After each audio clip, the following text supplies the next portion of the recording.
Hello friends, तर स्वागत आहे आपलं या यूट्यूब चॅनलवरती. मित्रांनो, चॅनलवरती नवीन असाल तर चॅनलला नक्की सबस्क्राईब करा व अशाच नवनवीन स्टोरीज ऐकत राहा. फ्रेश होऊन लंच करूनच जा दोघी, म्हणत त्यानं त्याचा कामवाल्या मावशींना स्वयंपाक करायला सांगितला. सावी धीरजला हाक आली, पण प्रतिसाद द्यावा तरी कसा हे न कळून ती गप्पच राहिली. धीरज जवळ आला तशी ती सोफ्याच्या काठाकडे सरकली. तो शेजारी येऊन बसला. बोल ना गो, अजून राग नाही का गेला? बोल ना. त्याची अर्ज आता तिला बेचैन करत होती. पण सावीने वचन दिलं होतं निशूला, अजिबात बोलणार नाही. होऊ दे की त्यालाही त्रास. तसं खुलं वय ते, प्रगल्भता कशी येणार? आता सुंदरी तिला जवळ घेतलं आणि एखाद्या लहान मुलाला समजवतात तसं बोलू लागली. ऐक ना, किती सुंदर नातं आहे तुझं माझं मैत्रीचं.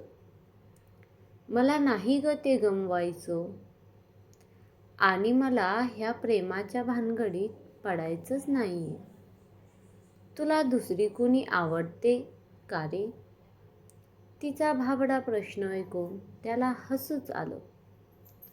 नाही ग बाई, पण आता हा विषय बंद कायमचा. प्रत्येकाला एक भूतकाळ असतो आणि काही वेळा तो इतका गडद असतो की तुम्हाला त्याला विसरताही येत नाही.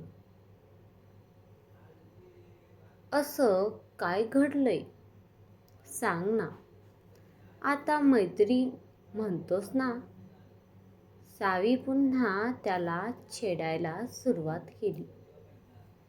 त्याला रोखून तिला पाहिलं आणि चिडलेल्या स्वरात म्हणाला, कशाला पुन्हा पुन्हा त्रास देतीयेस?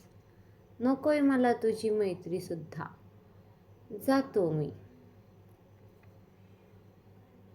त्याचं हे रूप पाहून ती जाम घाबरली आणि थांब थांब म्हणत त्याच्या मागे धावली. पण तो लिफ्टमध्ये शिरला आणि निघून गेला. ती पोहोचेपर्यंत दार बंद झालेलं. काय असेल याचा भूतकाळ, असा विचार करत ती मागे फिरली. धीरज आज हॉस्टेलला न जाता घरी आला. आईने तो अचानक आलेला बघून विचारलं, काय रे, सगळं ठीक ना? तब्येत बरी आहे ना बाळा? हो. त्यानंही आईला थंड प्रतिसाद दिला. आई जवळ आली, त्याच्या डोक्यावरून हात फिरवत म्हणाली, काय झालंय मन्या? आईला नाही सांगणार का? इतका वेळ मनात दाबून ठेवलेला हुंदका आता मात्र त्याने बाहेर काढला. अनावर झाला तो हुंदका. तो ओक्सबोक्शी रडू लागला. आई ग, अगं काल रात्री मला सावीनं थेट लग्नासाठी विचारलं. त्याला पुढे बोलावेना. आईला त्याची घालमेल कळत होती. त्याला सावी आवडते हे त्यानं कबूलही केलं होतं. पण त्याला तिला होकार कसा द्यायचा हेच उमगत नव्हतं. आई काहीही न बोलता त्याला थोपटत होती, शांत करत होती. आपण उद्या बोलूयात म्हणत ती त्याच्यासाठी चहा करायला आतमध्ये गेली. तिनंही पदराने डोळे टिपले. सावीसारखी गोड मुलगी तिलाही सून म्हणून पसंत होती. पण हा जीवघेणा होता. केवळ स्वतःच्या मुलाच्या सुखाचा विचार करून ती एका मुलीच्या आयुष्याची माती नक्कीच करणार नव्हती. तिने त्याला चहा आणि खायला दिलं, त्याची औषधं दिली आणि ती त्याच्या बाबांना फोन करायला आतमध्ये गेली. धीरजही फार काही न बोलता त्याच्या समोरच्या फाईलकडे पाहत राहिला. काय होता असा भूतकाळ जो त्या मायलेकाला कुरतडत होता? तब्बल 10 वर्षांपूर्वीची गोष्ट आहे. एक दिवस अचानक नीलूच्या पोटात दुखायला लागलं. तिला तातडीनं ॲडमिट केलं. खूप तपासण्या करूनही डॉक्टरांना काही कळेना. मग आरव आणि ईशा ह्या दाम्पत्याने थेट अमेरिका गाठली.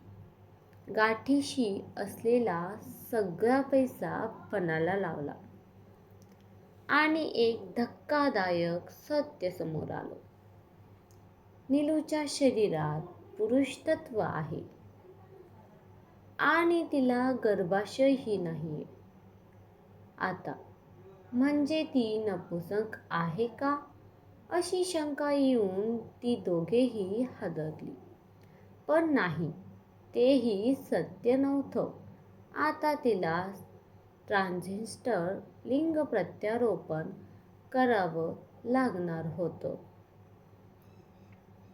वयाची 10 वर्ष ती स्त्री म्हणून जगली, पण आता तिचं रूपांतर शरीरानं पुरुषात होणार होतं आणि असं न केल्यास तिच्या वाढीसाठी ते अपायकारक ठरणार होतं. अखेर त्यांनी निर्णय घेतला आणि नीलूचा धीरज म्हणून पुनर्जन्म झाला. काही वेळा केवळ वैज्ञानिक गोष्टी घडतात तेव्हा त्या पेशंटच्या आणि नातेवाईकांच्या मनोवैज्ञानिक पातळीवर किती उलथापालथ होते आणि झालेली गोष्ट पचवणं अजूनही अवघड होऊन बसतं. धीरजच्या मनात आता नेमकी हीच खळबळ चालू होती. माझ्या आवडलेल्या सावीला मी पुरुष म्हणून पाहतोय, पण मनाने मी अजून स्त्री आहे. ती मात्र लेस्बियन म्हणून आवडते. भले आज 10 वर्ष मी पुरुष म्हणून जगतोय, पण पुरुष सुलभ भावना माझ्या मनात आहेत का? एकीकडे त्याला आनंद मानायचा की दुःख हेच त्याला जन्मदात्यांना कळलं नव्हतं.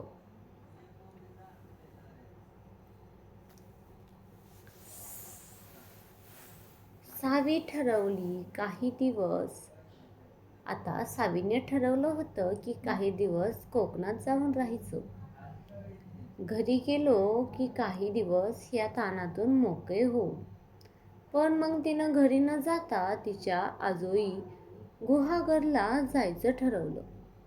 आईला मामाला कळवलं आणि त्या संध्याकाळी ती गेली. इकडे धीरजही सैरभैर झालाय. हे पाहून त्याच्या बाबांनी गुहागरची तिकीटं ऑनलाईन बुक केली आणि त्याला मेल केली. अशावेळी त्याला त्याचा बाबा खूप आवडायचा. त्याला न सांगता कळायचं की कोकण ट्रिप धीरजला या ताणातून हलकं करेल. गुहागरला एका 3 स्टार हॉटेलमध्ये त्याची पुढच्या आठवड्यासाठी सोय केली होती. ड्रायव्हर आला आणि त्यानं फोन करून संध्याकाळीच निघून येतोय असं हॉटेलला कळवलं. आता नियतीनं पुन्हा दोघांना समोर आणायचं दान टाकलं होतं. सावी मामाच्या घरी आणि धीरज ठरलेल्या हॉटेलमध्ये पोहोचले. हॉटेलमध्ये 20वा नाव वाजताच त्यांचं उद्विग्न मन जरा शांत झालं. आता इथे मिळेल निवांत विसावा, म्हणत तो रूममध्ये आला. फ्रेश होऊन त्यानं चहा मागवला आणि बाल्कनीतून समोरचा निसर्ग न्याहाळू लागला. मित्रांनो, स्टोरी कशी वाटली हे नक्की कमेंट करून कळवा व चॅनलला सबस्क्राईब नक्की करा.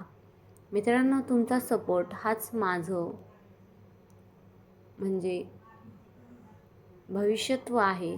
तर मित्रांनो, चॅनलला नक्की सबस्क्राईब करा व अशाच नवनवीन स्टोरीज ऐकत राहा.